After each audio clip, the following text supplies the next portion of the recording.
Knitting Daily has been sponsored in part by Lion Brand Yarn, our quality shows since 1878. LionBrand.com.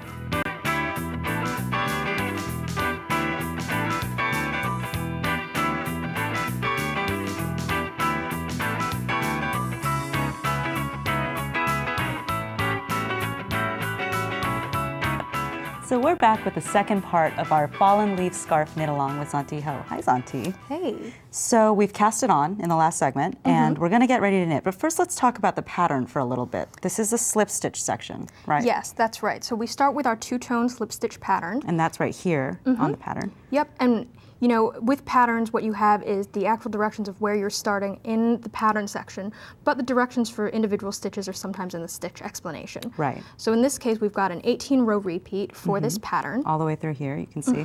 That's right. And we're going to be starting up at row 1 because we've already done a couple of sections, so we don't need to do our setup row. And while we're here, let's just talk about the sticky note that's right here. We talked about in the last segment that it can help you keep track. How do you like to do that? So in my case, I like to sometimes just put it off to the side, right under the row number that I'm going to be using. This allows me to see what's coming up in the next row, but also allows me to know exactly where I am right now. So then I would move it down as I keep going. But some people, you know, what I like to do sometimes when I'm following on charts is to actually put it right below the row that I'm going to be working on. And it's just kind of personal preference, whatever works best for you. Definitely. But we are ready to get started knitting, and before you actually pick it up, let's just take a look here. How many repeats do we have on already? We have 4 repeats of the 18-row pattern here so far, and in this pattern you want to work until you have about 18 inches. Okay. So we're going to continue to work. Great, so let's get knitting. Great. So right now we're going to be starting on row 1, which is with our second color, which in this case is the espresso, the brown. And so it's pretty simple. We're just going to follow along with row 1, so we start with knit 1, then we slip our first stitch with the yarn in the back, and you'll see that in the pattern it says wyib, that means with yarn in back. And when you slip, you're slipping purlwise, right? That's correct. And then I bring my yarn to the front because the next step is slip with yarn in front. And then I bring it to the back again, and I slip with yarn in back. And then I knit. And then I repeat that across the row. And so, I want to make sure that people understand, even though this is a 2-color pattern, you're only knitting with 1 yarn. Yes, that's right. The great thing about slip stitch knitting is that you actually only work with 1 color at a time, and then you switch back and forth. And you'll also find as we work through this that you actually work all the way across and then all the way back with the yarn, so all of your carries are on one side. Oh, I see. And so then you always switch yarn on the same side, and it looks really neat and it's easy.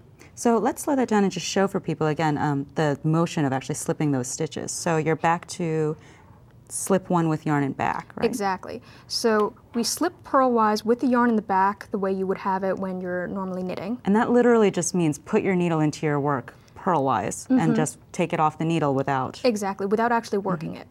Then you bring it back around to the front because that's our next step. And then we slip with the yarn in the front. And again, we just take it right off the needle.